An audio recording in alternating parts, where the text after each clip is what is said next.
With a way to provide the app repository and our framework for injecting Jetpack view models in place, we can create the component for our home screen.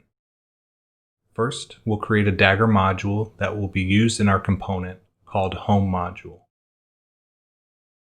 This will be an interface with the module annotation, and it's going to provide our view model into a map which the app view model factory will inject. Create a function called bind view model. This will have the binds, into map, and the view model key annotations, with our home view model class literal as the value for view model key. This function has one parameter, which is our home view model, and it returns view model. With Dagger, a shortcut to using the provides annotation and returning a value is using the binds annotation like we are here, in which case Dagger will use the single argument of the function as the value.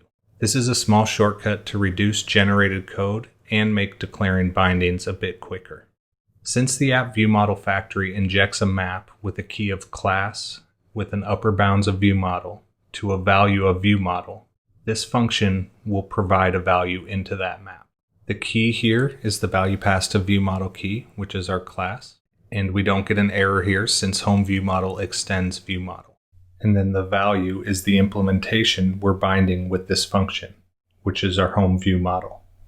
After we build the component, we will look through the generated code to see how this works.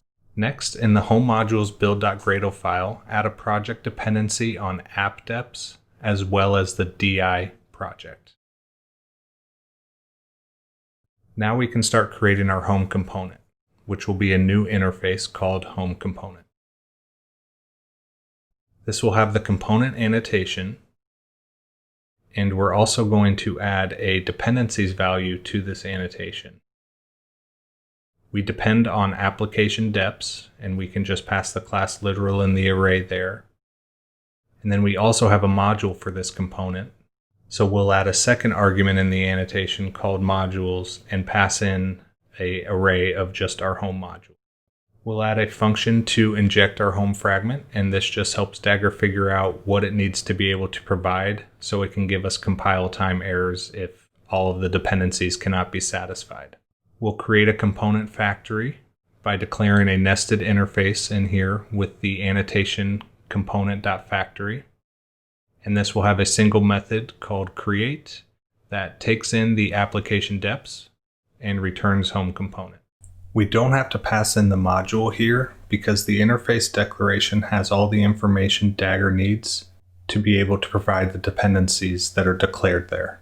Let's add an extension function to inject our fragment. Create a new function that's HomeFragment.inject, and this will build the component and then call .inject this.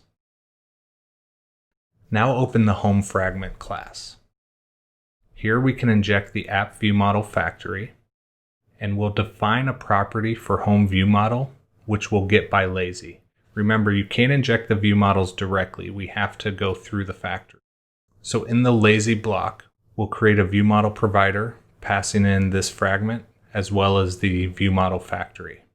And then we can get an instance of our home view model by passing in the class literal as the key.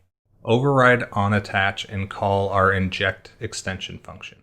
Now when we run a build, we have some generated code to walk through, which we'll do in the next video.